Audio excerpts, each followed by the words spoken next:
जय हिंद दोस्तों। इस वीडियो में बात करेंगे एनडीए 2 2022 में आए हुए ज्योग्राफी के क्वेश्चंस की। देखिए, इससे पहले हिस्ट्री के आए हुए सारे क्वेश्चंस मैंने कवर कर लिए और मैं एक बात आपको बता दूं, अगर आपने सीडीएस का एग्जाम दिया या आप सीडीएस एस्पिरेंट है या फिर आप सिविल सर्विसेज की तैयारी कर रहे हैं, आप किसी भी एग्जाम के लिए प्रिपेयर कर रहे हो, आपको ये वीडियो लेक्चर आपके लिए मस्ट है। मस्ट क्यों है? क्यों? आप आंसर्स डायरेक्टली नहीं कर सकते। देखिए, मैं कोई भी क्वेश्चन लूंगा तो उसके पूरे कॉन्सेप्ट पर बात करूंगा और अभी हम लोग देखेंगे बहुत ही बेहतरीन क्वेश्चन है। अगर मैं डिफिकल्टी लेवल की बात करूं तो अच्छा है डिफिकल्टी लेवल। सीडीएस के लेवल का बहुत सारे सवाल आए और सिविल सर्विसेज के लेवल के बहुत सारे क्वेश्चन देखने को मिले। तो अभी हम लोग वन बाय वन करके स्टार्ट करते हैं। तो ये देखिए, सेट ए के अकॉर्डिंग है क्वेश्चन नंबर 56। आपको क्या कहा जा रहा है? इंडिया में cultivable land which is left uncultivated for more than a year and less than 5 year. यानी एक ऐसे जमीन के बारे में आपको कहा जा रहा है जो 1 ईयर से ज़्यादा अनकल्टिवेटेड है लेकिन 5 ईयर से कम, यानी 1 से 5 साल के बीच इस लैंड में खेती नहीं हुई। वैसे लैंड को क्या कहते हैं? हो सकता है कि 5 साल पहले हुई हो, छठे साल हुई हो, या फिर आप कह सकते हैं कि 1 साल से लेकर के 5 साल तक खेती ना हुई। वैसे लैंड को क्या कहते हैं? ऑप्शन हमारे पास कल्टिवेबल वेस्टलैंड, करंट फैलो, फैलो अदर देन करंट फैलो, या फिर बैरन एंड वेस्टलैंड। तो क्वेश्चन का सोर्स देखते हैं। ये देखिए, 12th क्लास की ह्यूमन ज्योग्राफी का चैप्टर 5 है। चैप्टर का नाम है लैंड रिसोर्सेज एंड एग्रीकल्चर, यानी एग्रीकल्चर और लैंड रिसोर्सेज के बारे में हम लोग यहाँ पे पढ़ना है और लैंड यूज कैटेगरी की बात की जा रही है। अब देखिए, बहुत तरह के लैंड रेवेन्यू रिकॉर्ड को मेंटेन करने के लिए कैटेगरीज में बांट दिया गया है। अच्छा, इसका फायदा क्या होता है? जैसे देखिए, अगर आप कोई जमीन है 5 साल से ज़्यादा बंजर पड़ी है, 7 साल से ज़्यादा बंजर पड़ी है, तो इससे गवर्नमेंट को डेटा कलेक्ट करने में आसानी होती है। वो डिवाइड कर पाते हैं कि हमारे पास कितना वेस्टलैंड है, कितना फॉरेस्ट है, उसके अकॉर्डिंग चीज़ें डिटरमाइन की जाती हैं। तो यहीं पर अगर आप देखें तो फॉरेस्ट की बात की जा रही है कि फॉरेस्ट और एक्चुअल फॉरेस्ट कवर में अंतर होता है और किस तरह से फॉरेस्ट को माना जाता है, तो गवर्नमेंट डिमार्केट करती है।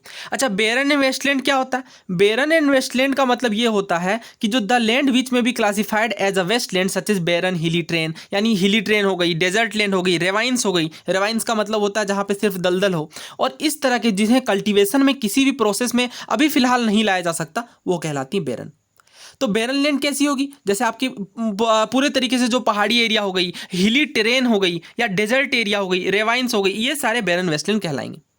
अगली कैटेगरी देखिए, ये चीज़ आपको रटनी नहीं है, आपको समझ के चलनी है कि बैरन का मतलब जहाँ पे खेती करना पॉसिबल ना हो। दूसरा देखिए, land put to non agriculture uses. तो बहुत सारे लैंड ऐसे होते हैं जो जिनमें इंफ्रास्ट्रक्चर डेवलप किया जा रहा है, शॉप्स लगाई जा रही है, इंडस्ट्रीज लगाई जा रही है, तो उन जगहों पे कैसे खेती हो पाएगी? तो उसे कहेंगे कि ये इस तरह का लैंड है जो कि नॉन एग्रीकल्चरल कामों के लिए, नॉन एग्रीकल्चर पर्पज के लिए यूज किया जा रहा है। चौथा देखिए, area under permanent pasture and grazing land, यानी वैसे एरिया जो कि परमानेंटली आप कह लें कि ग्रेजिंग पर्पस के लिए, पशुओं को चराने के लिए छोड़ दिया गया है। ठीक है, वैसी कैटेगरी के लैंड खास करके गांव वाले एरिया में देखने को मिलते हैं, तो ये पंचायत के द्वारा ओन किए जाते हैं और बहुत ही कम ही एरिया ऐसा होगा जो कि प्राइवेटली ओन्ड होगा, इस तरीके का। चौथा देखिए एरिया, पांचवा देखिए, area under miscellaneous tree crop and groves, यानी जो नेट सोन एरिया में शामिल ना हो। अब इस तरह के एरियाज में क्या देखने को मिलेगा? फ्रूट के ट्रीज, जैसे होते हैं ना, ऑर्चार्ड लगा दिए गए या बगान लगा दिया गया फलों का, उस तरह का लैंड प्राइवेटली ओन जनरली देखने को मिलता है। ऑफ कोर्स यहाँ पे फलों की खेती की जाएगी पैसे के पर्पज से, तो इन चीज़ों के लिए कहलाएगा मिसलेनियस ट्री क्रॉप। तो कोई भी मिसलेनियस इसे इसलिए कहा जा रहा है क्योंकि कुछ लोगों ने आम का बगान लगाया हुआ है, कुछ ने केले का, तो इसलिए मिसलेनियस कहला रहा है। अच्छा, छठा देखिए, कल्चरेबल वेस्टलैंड। तो कल्चरेबल वेस्टलैंड में क्या है? जिस जमीन को 5 साल से ज़्यादा बिना खेती किए छोड़ दिया गया, यानी अनकल्टिवेटेड छोड़ दिया गया 5 साल से ज़्यादा, वो कहला रहा है कल्चरेबल वेस्टलैंड। और बहुत सारे अगर आप कल्टीवेशन की टेक्निक में इंप्रूवमेंट करें और खेतों में दोबारा जुताई वगैरह की जाए तो फिर इन्हें वापस कल्टिवेटेड बनाया जा सकता है, क्योंकि काफ़ी टाइम के लिए इसे छोड़ दिया गया। अच्छा, करंट फैलो क्या कहलाएगा? ये वैसा लैंड है जो कि एक या आप कह लें 1 से कम साल के लिए इसे छोड़ा गया है, अनकल्टिवेटेड रखा गया। तो जनरली ऐसा होता है ना कि जैसे गाँव में एक बार खेती की गई, फिर किसी कारण से 1 साल छोड़ दिया गया, फिर अगले साल खेती कर दी गई, तो उस तरह के करंट फेलो कहलाते हैं। और एक और कैटेगरी देखिए आप, fellow other than current fellow, यानी ये किस तरह के हैं? जो कि 1 से लेके 5 साल तक अनकल्टिवेटेड है, और अगर ये 5 साल से ज़्यादा अनकल्टिवेटेड हो गए तो कल्चरेबल वेस्टलैंड कहलाएंगे। लेकिन 5 साल से कम है और 1 साल से ज़्यादा, मान लीजिए किसी जमीन को 2 साल के लिए, 3 साल के लिए या फिर 4 साल के लिए अनकल्टिवेटेड लैंड छोड़ दिया गया, तो उसे हम लोग किस कैटेगरी में डालेंगे? Fellow other than current fellow. ये बात आप समझ रहे हैं? अच्छा, कल अगर 5 साल से ज़्यादा छोड़ दिया गया तो क्या कहलाएगा? Culturable Westland. 1 साल से कम छोड़ा गया तो क्या कहलाएगा? अभी हमने देखा, वो कहलाएगा करंट फेलो। 1 साल से कम वाले में, जैसे मैंने बताया ना, बहुत बार स्किप कर दिया जाता है, सीजन लेट हो गया, मानसून लेट आया तो स्किप कर दिया जाता है उस खेत को, तो वो कैटेगरी कहलाएगी करंट फेलो की। और 5 साल से ज़्यादा छोड़ दिया जा रहा है तो वो कहलाएगा फेलो अदर, वो कहलाएगा कौन सा कहलाएगा? वो कल्चरेबल वेस्टलैंड। ठीक है, और अगर 1 से 5 साल के बीच छोड़ा जाए तो वो कहलाएगा fellow other than current fellow. Net sown area तो वो कहलाता है जो जितने जगहों में खेती की जाती है। तो आई होप ये चीज़ आपको क्रिस्टल क्लियर होगी। अगर आपको कंफ्यूजिंग लग रहा है तो आप दोबारा वीडियो देख लीजिए, बहुत ही सिंपल है, बहुत ही ईजी है। सो देखिए फिर ऑप्शंस। कल्टीवेबल वेस्टलैंड मतलब जिसे 5 सालों से ज़्यादा बिना खेती किए छोड़ दिया गया। नाम से समझिए, ऐसा ये तो मतलब ऐसा वेस्टलैंड हो गया जो कि कल्टीवेशन के लायक ही नहीं रहा, इसलिए कल्टीवेबल वेस्टलैंड। दूसरा देखिए करंट फेलो, मतलब ये करंट अभी फेलो बना है। फेलो का मतलब समझ रहे हैं आप? बंजर जमीन। तो जिससे 1 साल या 1 साल से भी कम रखा गया हो, मतलब जैसे नहीं बोल रहा सीजन स्किप कर दिया आपने, फिर अगली बार खेती किया तो खेती किया जाएगा, तो इस तरह के जो लैंड होंगे वो करंट फेलो की कैटेगरी में आएंगे। और तीसरा तो हमने देखा, अगर 1 से 5 साल के बीच छोड़ा है तो ना ही ये करंट है ना ही ये फेलो है, तो fellow other than current fellow.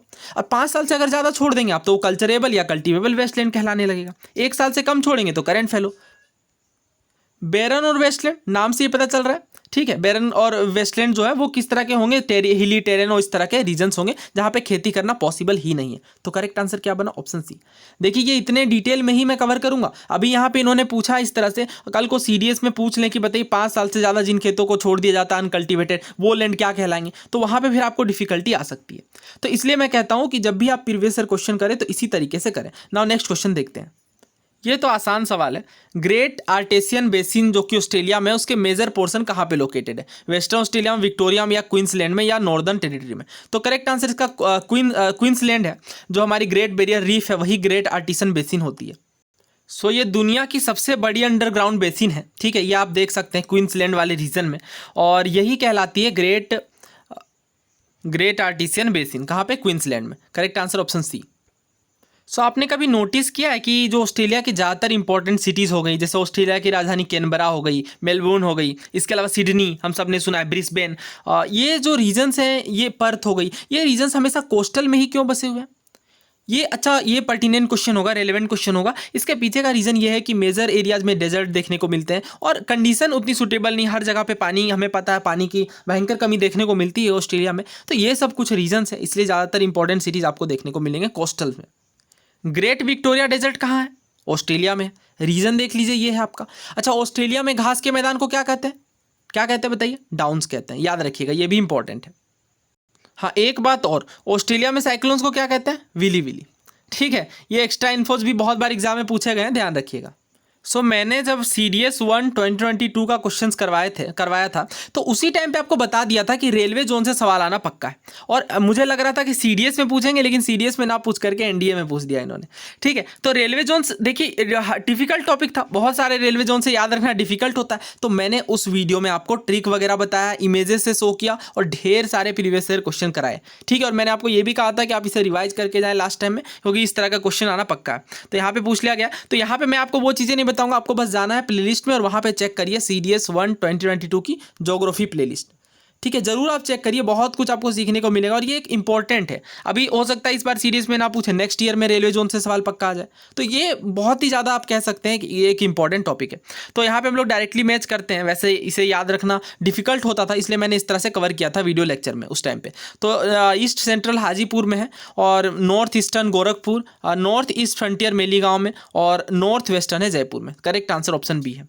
ठीक है, आप उस वीडियो को जरूर देखिए, क्योंकि वहाँ यहाँ पे क्या है ना कि अभी नॉर्थ ईस्टर्न पूछा, बहुत बार साउथ ईस्टर्न पूछते हैं, बहुत ज़्यादा इंपॉर्टेंट है साउथ ईस्टर्न, साउथ वेस्टर्न। तो ये सारी चीज़ें आप मैप से जब समझ लेंगे एक बार तो फिर याद रखना आसान हो जाएगा। देखिए, अर्थक्वेक वेव्स के ऊपर क्वेश्चन आया है, बहुत ही अच्छा क्वेश्चन है, बहुत चीज़ें सिखाएगा ये हमें। सबसे पहला देखिए, P waves move faster and are the first to arrive at the wave. तो अगर आपको याद हो तो अर्थक्वेक पर मैंने डिस्कशन किया था, बहुत डिटेल में नहीं, बट ये चीज़ें मैंने कवर की थी, तो आप जरूर देखिए उसे भी। देखिए, अर्थक्वेक के वेव्स की बात करते हैं। 2 तरह के वेव्स होते हैं, पहला बॉडी वेव्स, दूसरा सरफेस वेव। बॉडी वेव्स में 2 टाइप होते हैं, कौन सा? प्राइमरी और सेकेंडरी। तो मैंने आपको बताया था कि प्राइमरी वेव सबसे फास्ट पहुंचता है और सबसे पहले सरफेस पर आता है। ठीक है। और प्राइमरी वेव की जो सबसे खास बात होती है वो liquid through can travel through gaseous, liquid and solid material, क्योंकि ये सबसे पहले पहुंचता है। तो मैंने आपको ये भी याद रखने के लिए कहा था, सबसे पहले पहुंचता है तो रास्ते में गैस आ जाए, लिक्विड आ जाए, सॉलिड आ जाए, कुछ भी आ जाए, इसे पहुंचना ही है, क्योंकि ये सबसे पहले पहुंचना चाहता है। ठीक है, तो इस तरह से ये तीनों चीज़ों में मूव करता है। तीसरा देखिए, seismographs located beyond 145 degree from epicentre can record the arrival of P wave. इसका क्या मतलब है, एपी सेंटर क्या है और ये 145 डिग्री कहाँ से आ गया, ये चीज़ें मैं आपको समझाता हूँ। इससे पहले आप ये बताइए, आप एपी सेंटर का मतलब समझते हैं या नहीं? आपको मैंने ट्रिक से याद करवा रखा है इसे, और क्वेश्चन भी आ गया CDS 2 2022 में। क्या क्वेश्चन आया था कि जो फोकस है उसे क्या कहते हैं? तो फोकस को क्या कहते हैं, एपी सेंटर या हाइपो सेंटर? Hypo centre. देखिए मैं इसे अभी आपको इमेज बना के समझाता हूँ। देखिए यहाँ से मान लीजिए अर्थक्वेक स्टार्ट हुआ, ठीक है, ये जमीन के अंदर की सतह है, और ये जब सरफेस में इसका जो ऑलमोस्ट जो 90 डिग्री वाला जो रीजन है, जो कि जमीन वाला सरफेस है, यह क्या कहलाएगा, एपी सेंटर। और जहां से ओरिजिनेट हुआ वो क्या कहलाएगा, हाइपो सेंटर। और हाइपो सेंटर को ही फोकस कहते हैं, ठीक है, हाइपोसेंटर को ही फोकस करते हैं। तो इस जो एपी सेंटर है हमारा, इससे 145 डिग्री में क्या 145 डिग्री के अंदर पी वेव्स देखने को मिलेंगे या नहीं, ये भी हम लोग देखेंगे और शैडो जोन के बारे में समझेंगे। सो अगेन ये आपको एनसीईआरटी में भी देखने को मिल जाएगा, बट मैंने यहाँ पे डायरेक्टली निकाल लिया। देखिए शैडो जोन क्या होता है, area of the earth from angular distances of 103 या फिर आप 104 कह लें टू 140 डिग्री, यानी 104 से 140 डिग्री तक जो अर्थ फ्रॉम एंगुलर डिस्टेंस के बीच के जो डिग्री निकल के आती है वही शैडो जोन कहलाती है। अच्छा, ये शैडो जोन क्यों है? क्योंकि यहाँ पे कोई भी पी वेव्स देखने को नहीं मिलती, कोई भी पी वेव्स, प्राइमरी वेव्स की बात की जा रही है। प्राइमरी वेव्स में, प्राइमरी जो वेव्स होती हैं यहाँ पे शैडो जोन में नहीं देखने को मिलती। The shadow zone result from S wave being stopped entirely by the liquid core and P waves being bent refracted by the liquid core. यानी इस शैडो जोन में एस वेव को स्टॉप कर दिया जाएगा कंप्लीटली, किसके द्वारा, लिक्विड कोर के द्वारा, और पी वेव बेंट कर दी जाएंगी। ठीक है, पी वेव क्या कर दी जाएंगी, बेंट कर दी जाएंगी, क्योंकि ये डायरेक्टली रिसीव नहीं होंगी। अब मान लीजिए ये है फोकस, और यहां से ओरिजिनेट हो रही हैं दो तरह की वेव्स, पहली प्राइमरी, दूसरी सेकेंडरी। प्राइमरी वेव आएगी कोर के साइड में डिफ्लेक्ट कर दी जाएंगी, 103 डिग्री में डिफ्लेक्ट कर दी जाएंगी, और यहां पे हमें डायरेक्ट एस वेव रिसीव देखने को मिलेगा। ठीक है, एस वेव का शैडो जोन ये कहलाएगा। ठीक है, ये वाला जो रीजन है 103 डिग्री के बाद वाला, ये एस वेव का शैडो जोन कहलाएगा। सो आइए फिर एनसीईआरटी से भी एक बार समझ लेते हैं ब्रीफ में। ये 11th फिजिकल ज्योग्राफी का चैप्टर 3 इंटीरियर ऑफ अर्थ है। देखिए शैडो जोन के इमर्जेंस कैसे होता है, तो अर्थक्वेक वेव जो है वो सिस्मोग्राफ में रिकॉर्ड होती है, ये बात आपको पता है, सिस्मोग्राफ में रिकॉर्ड होती है। ठीक है, और सिस्मोग्राफ से ही यहाँ पे अर्थक्वेक को रिकॉर्ड किया जाता है, मेजर किया जाता है, और रिक्टर स्केल में उसका पैमाना बताया जाता है कि कितनी इंटेंसिटी का अर्थक्वेक आया। इन दोनों के बीच आप अंतर समझिए, ये रिकॉर्ड करेगा सिस्मोग्राफ की किन किन रीजन्स में अर्थक्वेक आया, लेकिन जो उसकी तीव्रता है कि कितना वो नुकसान पहुंचाएगी, वो कौन सा मेजर करेगा, रिक्टर स्केल। अच्छा अब आगे समझिए, देखिए कुछ ऐसे एरियाज हैं जहां ये जो अर्थक्वेक की वेव्स है वो पहुंच ही नहीं पाती, और उन्हीं एरियाज को कहते हैं शैडो जोन। अब ये जो डिफरेंट इवेंट है अर्थक्वेक से संबंधित, इन्हें शैडो जोन कहा जाता है। अब इसे हम लोग समझेंगे डिग्री के माध्यम से। तो देखिए क्या होता है, any distance within 105 degree from the epicenter recorded the arrival of both P and S wave। ना देखिए 105 से लेकर 145 डिग्री तक प्राइमरी वेव ना ही देखने को मिलेगी, ना ही सेकेंडरी वेव, तो ये दोनों के लिए शैडो जोन कहलाएगा। एपी सेंटर यानी जहाँ से ओरिजिनेट हो रही है, ओरिजिनेट के ऊपर वाला पोजीशन, जहाँ मतलब आप कह लें सरफेस में, जहाँ से अर्थक्वेक का ओरिजिन पॉइंट है और सरफेस वाला, वहाँ से लेकर 105 डिग्री तक प्राइमरी और सेकेंडरी दोनों देखने को मिलेगा। 145 डिग्री के बियॉन्ड प्राइमरी तो देखने को मिलेगा लेकिन सेकेंडरी नहीं। ये बड़ा कन्फ्यूजिंग है, इसे हम लोग समझते हैं लोकेट करके। हाँ, तो इस इमेज में काफ़ी आसानी के साथ समझ में आएगा। देखिए यहाँ से ओरिजिन पॉइंट और यहाँ से 105 डिग्री तक पी वेव हमें क्लियरली दिखाई दे रही है, राइट। और पी वेव का शैडो जोन फिर कहाँ से कहाँ तक बन रहा है, 105 से 145 तक। कुछ ही ऐसी जगह है, मतलब बहुत ही कम डिग्री, आप कह लें बस 40 डिग्री तक दोनों साइड में पी वेव का शैडो जोन बन रहा है। और इसके आगे अगर आप देखें 145 डिग्री इस साइड से लेकर 145 डिग्री इस साइड तक, यहाँ पे पी वेव देखने को मिल रही है। तो फिर एस वेव का कौन सा शैडो जोन बन रहा है, ये पूरा बीच वाला आपका एस वेव का शैडो जोन बन रहा है। ठीक है, पी वेव का शैडो जोन 105 से 45, और इसके बाद ये पूरा बियॉन्ड वाला 145 से बियॉन्ड वाला ये बन रहा है एस वेव का शैडो जोन। तो यहां से आप साफ साफ देख सकते हैं कि एस वेव का शैडो जोन काफी ज्यादा है पी वेव के मुकाबले, राइट। क्योंकि पी वेव में आपने देखा कि 105 से 145 तक ही, बट 145 के बियॉन्ड चारों जगह पे, हर जगह पे हमें क्या देखने को मिल रहा है, ऑफकोर्स यहाँ पे एस वेव का शैडो जोन। सो 145 डिग्री के आगे हमने देखा पी वेव दिखाई दे रही है, लेकिन पी वेव में कम एरिया है शैडो जोन में। यहाँ पे लिख दिया पी वेव है मैक्सिमम एरिया, नहीं, एस वेव में सबसे ज़्यादा एरिया देखने को मिलता है, पी वेव में तो बस थोड़ा सा एरिया है 105 से 145 तक ही। ठीक है, वहाँ पे हमें पी वेव नहीं देखने को मिलता, बाकी तो हर जगह पे प्राइमरी वेव देखने को मिलता है। तभी तो ये सॉलिड, गैसियस, लिक्विड तीनों में मूव कर सकता है, पास कर सकता है। देखिए, अगर आपको जरा भी डाउट है तो ये सारे कंसेप्ट मैं करूँगा, यहाँ पे मैं इतनी ज़्यादा डिटेल में नहीं जा सकता क्योंकि हमें अर्थक्वेक के सारे पीवाईक्यूज को एक साथ करने हैं। लगभग 20-30 से भी ज़्यादा सवाल पूछे गए हैं यूपीएससी के द्वारा अर्थक्वेक के ऊपर, वो सारे पीवाईक्यूज एक साथ कवर करेंगे। फिलहाल हमने देख भी लिया कि हाँ, एस वेब में ज़्यादा शेडो एरिया देखने को मिलता है, प्राइमरी वेब तो लगभग हर जगह पहुंच जाती है, सिर्फ 105 से 145 तक नहीं, वहाँ पर डिफ्लेक्ट हो जाती है। अब ये क्वेश्चन देखिए, ये सेम क्वेश्चन एनडीए 1 2021 में पूछा गया। तो यही मैं कहता हूँ आपको प्रीवियस ईयर क्वेश्चन जरूर करके जाने, बहुत बार डायरेक्ट रिपीटेशन देखने को मिलता है। आपसे पूछा जा रहा है फ्लाइंग शटल को किसने इन्वेंट किया, तो ये एनसीईआरटी में आपको डायरेक्टली नहीं देखने को मिलेगा। तो देखिए, लेकिन तमिलनाडु बोर्ड में ये आपको देखने को मिल जाएगा 12th क्लास में। कॉटन इंडस्ट्रीज की बात की जा रही है। फ्लाइंग शटल को जॉन के द्वारा 1733 में ही इन्वेंट कर लिया गया। इसके पहले क्या होता था कि वीवर को हाथ से थ्रेड को डालना पड़ता था, जो कि बहुत स्लो प्रोसेस होता था, लेकिन इसके बाद ये काफ़ी फास्ट हो गया, 2-4 गुना स्पीड यहाँ पे बढ़ गई। लेकिन सबसे ज़्यादा जो यहाँ पे बूम देखने को मिला वो जेम्स हारग्रीव्स में जब स्पिनिंग जेनी को ढूंढ निकाला 1764 में, उसका आविष्कार किया। तो इसके बाद क्या हुआ, इसके आविष्कार के बाद और भी चीज़ें जो धागे के काम है, जो कॉटन इंडस्ट्रीज है, वो 8 से 10 टाइम यहाँ पे फास्ट देखने को मिला।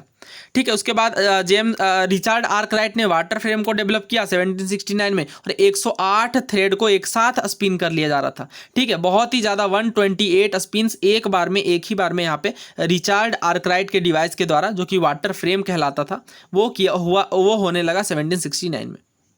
तो किसने डेवलप किया बताइए, किसने इन्वेंट किया फ्लाइंग शटल को? जॉन के ने। Correct answer option B. James Hargreaves नहीं, जेम्स हारग्रीव्स ने क्या किया है? जेम्स हारग्रीव्स ने स्पिनिंग जेनी का आविष्कार किया 1764 में। इस क्वेश्चन को मैं आज के वीडियो का बेस्ट क्वेश्चन घोषित करता हूँ। क्यों? क्योंकि ये क्वेश्चन अभी आप देखेंगे। क्या कहा जा रहा है कि मेटामॉर्फिक रॉक के बारे में कौन सी बात सही नहीं है, वो आपको बतानी है। पहला कहा जा रहा है due to segregation of mineral into wavy beams और प्लेटी सरफेसेस सब मेटामॉर्फिक रॉक्स डेवलप फॉलिएशन, यानी सेग्रीगेशन ऑफ मिनरल के कारण वेबी बैंड में, यानी अभी हम लोग डिटेल में समझेंगे इसे, फिलहाल आप क्वेश्चन समझिए, वो उसमें फॉलिएशन डेवलप कर जाती है मेटामॉर्फिक रॉक में। Where the foliation develop into broad mineral band the metamorphic rock is extremely hard. जहाँ पे फॉलिएशन ब्रॉड मिनरल बैंड में डेवलप करती है, वहाँ पे मेटामॉर्फिक रॉक हार्ड देखने को मिलता है। तीसरा कहा जा रहा है जहाँ पे फॉलिएशन मॉडरेटली थिन होती है, यानी थोड़ी पतली होती है, वहाँ पे फ्लेक अपार्ट देखने को मिलता है मेटामॉर्फिक रॉक। और चौथा कहा जा रहा है कि जो रॉक दैट वे originally were composed of one dominant mineral are often foliated by metamorphism, यानी जब एक तरह के मिनरल डोमिनेंट करते हैं रॉक में तो वो फोलिएटेड मेटामॉर्फिज्म कहलाती है। पहला सवाल तो ये फोलिएटेड क्या है, ये फोलिएटेड क्या है, इसे पहले समझते हैं। सो अगर आपको पता हो तो रॉक से काफ़ी ज़्यादा क्वेश्चन आ रहे हैं। देखिए, ये हमने बात भी की थी, यहाँ पे काफ़ी डिफिकल्ट क्वेश्चन पूछा गया था कि कौन सा केमिकली फॉर्म्ड रॉक्स है, मेटामॉर्फिक सेडिमेंट्री रॉक्स, तो वो क्वेश्चन सीडीएस 2022 में आया। और यहीं से अगर आप देखें तो अभी मेटामॉर्फिक रॉक्स के ऊपर एक डिफिकल्ट क्वेश्चन पूछा गया है एनडीए में, तो समझ लेते हैं डिटेल से। देखिए, फॉलिएटेड रॉक्स क्या होती है? मेटामॉर्फिक जो रॉक्स होती हैं वो प्रोसेस से गुजरती है, हमें पता है मेटामॉर्फिज्म के प्रोसेस से गुजरती हैं, यानी जब कोई भी प्रोसेस हो रॉक्स का, किसी भी स्टेज में रॉक्स हो, मेटामॉर्फिक हो, सेडिमेंट्री हो, या कोई भी रॉक्स हो, तो वो रॉक्स चेंजेस करती हैं। ठीक है, किससे कैसे चेंजेस होता है? प्रेशर के कारण, हीट के कारण, इन चीज़ों के कारण रॉक्स में चेंजेस देखने को मिलता है, और वो फाइनली मेटामॉर्फिक रॉक, वो कहते हैं ना कि कायांतरित चट्टान, यानी वो उनका चेंज हुआ है, उनके पोजीशन में, उनके जो कंपोजिशन है उसमें चेंज हुआ है। तो यहाँ पे लिखा जा रहा है quite often new material form out of magma और lava are added to the rocks, और कहीं कहीं पे क्या देखने को मिलता है? रिक्रिस्टलाइजेशन। क्यों? क्योंकि डिफॉर्मेशन हो जाता है हाई टेम्परेचर और प्रेशर के कारण। सो देखिए, मेटामॉर्फिज्म के प्रोसेस में क्या होता है? सम रॉक ग्रेन और mineral get arranged in layer और लाइन, यानी मेटामॉर्फिज्म के प्रोसेस के दौरान रॉक्स में लाइनिंग देखने को मिलती है, और यही लाइनिंग कहलाती है फॉलिएशन। अभी हम लोग इमेज से देखेंगे और समझेंगे कि फॉलिएटेड और नॉन फॉलिएटेड रॉक के बीच क्या अंतर है। फिलहाल आपको यह समझना है कि रॉक्स पर काफ़ी ज़्यादा प्रेशर पड़ा, काफ़ी ज़्यादा हीट देखने को मिला, तो रॉक्स में क्या बन गई? लाइनिंग्स बन गई, और यही लाइनिंग्स क्या कहलाती हैं? फॉलिएशन, या आप कह लें लाइनिएशन, क्योंकि लाइन बन रही है। बस यही है फॉलिएशन और लाइलेशन का मतलब। अब इस तरह की जब बेंडिंग हो गई, इस तरह के जब रॉक्स बेंड कर गए तो वो बेंडेड रॉक्स कहलाते हैं, क्योंकि रॉक्स क्या हो गए, रॉक्स बेंड कर गए हाई प्रेशर और टेम्परेचर के कारण। सो ये देखिए फॉलिएटेड और नॉन फॉलिएटेड, तो डायरेक्ट हीट और प्रेशर देखने को मिला और अलग अलग मिनरल कॉम्पोजिशन के कारण। यहाँ पे अगर आप ध्यान से देखें जो सीस्ट होती है हमारी, इनमें देखिए अगर आप कहीं पे वाइट कहीं पे ब्लैक देखने को मिल रहा है तो मिनरल कॉम्पोजिशन अलग अलग देखने को मिल रही है। और ऑफकोर्स हाई हीट और प्रेशर डायरेक्ट मिला होगा तो ये फॉलिएटेड कर गई, यानी इनमें लाइन आ गई, सिकुड़न आ गई। और नॉन फॉलिएटेड क्या है, जैसे मार्बल हो गई, क्वार्टजाइट हो गई, अगर आप गौर से देखें तो इसमें जो मिनरल कॉम्पोजिशन, इसमें जो ग्रेन्स हैं वो क्या है, एक ही तरह के हैं, तभी तो ये नॉन फॉलिएटेड है। इसके अलावा बहुत ज़्यादा हीटिंग और प्रेशर नहीं देखने को मिला होगा तो ये नॉन फॉलिएटेड रह गई। तो यहाँ पे पहली बात तो बिल्कुल सही है, मिनरल्स के सेग्रीगेशन के कारण वे भी बैंड बन जाता है जो कि फॉलिएशन कहलाता है। दूसरा देखिए जब फॉलिएशन डेवलप होता है तो जो मेटामॉर्फिक रॉक में जहाँ पे ब्रॉड मिनरल बैंड है वहाँ पे एक्सट्रीमली हार्ड देखने को मिलेगा। ऑफकोर्स जब इस तरह से इतनी ज़्यादा चट्टानों पर प्रेशर पड़ेगी तो वो एक्सट्रीमली हार्ड बन जाएंगे। और तीसरा कहा जा रहा है वेयर द फॉलिएशन आर मॉडरेटरी थिन, जहाँ पे हल्का पतला रहेगा वहाँ पे फ्लेक अपार्ट, यानी वहाँ पे टूटने के चांसेस रहेंगे, फ्लेक होगा। और चौथा देखिए rocks that originally were composed of one dominant mineral are often foliated, उल्टा कहा जा रहा है, जब बहुत सारे डोमिनेंट मिनरल देखने को मिलेंगे वहां पे हमें फॉलिएटेड देखने को मिलेगा। एक तरह के जब डोमिनेंट है, अभी इमेज देखते हैं, यहाँ पे मार्बल में देखिए एक ही डोमिनेंट मिनरल है तो नॉन फॉलिएटेड है। इसी तरह से आप देखिए क्वार्टजाइट में एक ही तरह का यहाँ पे डोमिनेंट मिनरल देखने को मिल रहा है, नॉन फॉलिएटेड है। लेकिन अगर आप सिस्ट में देखें, फाइलाइट में देखें तो देखिए अलग अलग तरह के कॉम्पोजिशन देखने को मिल रहे हैं, इसलिए ये क्या है, फॉलिएटेड है। तो ये उल्टा कह दिया है ना, और हमसे नॉट करेक्ट ही पूछा गया, तो करेक्ट आंसर यहाँ पे होगा ऑप्शन डी, क्योंकि ये गलत है। ठीक है, नॉट करेक्ट हमसे पूछा गया था। नेक्स्ट क्वेश्चन देखिए, आपसे पूछा जा रहा है कि कौन सी डिसकंटिन्यूटी अर्थ क्रस्ट को मेंटल से अलग करती है, गुटेनबर्ग, मोहरोवी, कॉनरेड या रेपेटी। क्या इस तरह का क्वेश्चन पहली बार आया है? बहुत बार डिसकंटिन्यूटी से क्वेश्चन आते हैं, इसकी मैंने आपको ट्रिक भी बता रखी, अभी आइए वो ट्रिक भी करते हैं। सो मैं इस क्वेश्चन का भी सोर्स बता देता हूँ, नहीं तो कुछ लोग आते हैं और कमेंट में कहते हैं सर आपने तो इस क्वेश्चन का सोर्स ही नहीं बताया।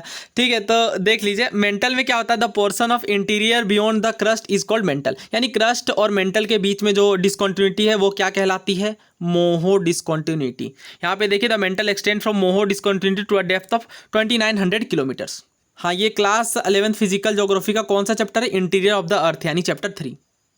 सो इसकी ट्रिक क्या है याद रखने की, मैंने आपको बताया हुआ फर्स्ट ही वीडियो में, जब मैंने CAPF की पहली आई थिंक वो फर्स्ट वीडियो थी CAPF के एनालिसिस की, वो ट्रिक है मैं राम गाइड लक्ष्मण, मैं राम गाइड लक्ष्मण। ठीक है, मैं से मोहरोविक डिसकंटिन्यूटी, राम से रेपेटी डिसकंटिन्यूटी, गाइड से गुटेनबर्ग और लक्ष्मण से लेहमैन डिसकंटिन्यूटी।